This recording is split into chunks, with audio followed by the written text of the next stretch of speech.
Carmen, thank you so much for joining us today. Of course, it was all around the concerns around the impact of this Tanzanian issue that East African Development Bank had. Just walk us through what the implications of this favourable ruling will have on the EADB. Well, I think it's certainly a very favourable move, the upgrade in the rating, but also more importantly, the decision of the Tanzanian Court of Appeal.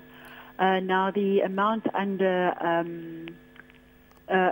appeal represented 80% of the bank's equity and posed obviously a significant risk to the long-term viability of the bank. So with the favourable ruling, certainly a significant constraint has been removed. Now, the Court of Appeal ruled that EADB as a supranational institution had absolute immunity from legal process pertaining to its lending activities. And this meant that EADB's assets could not be seized. Now, the EADB's management has suggested that the ruling cannot be overturned, and they've gone further by changing their charter to ensure that in future no other entity will be able to undertake legal proceedings against them in order to seize their assets. Now, you really have seen that new management taking considerable action to help turn around the bank. You've seen it return to profitability. There are concerns around still the amount of bad loans on the books.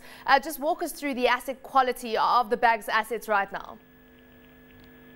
Well, we've seen quite a significant improvement in non-performing loans. They stood at 27.3% at the end of 2010 and have declined to 10.7% at the end of 2011. Now, we currently project that they could well be below 7% by the end of this year. Now, to put this in context, although NPLs of 7% are still high, it puts EADB more in line with its regional peers, so that's certainly quite encouraging. Thank you so much for joining us. Carmen Altenkirch, analyst at Fitch Ratings.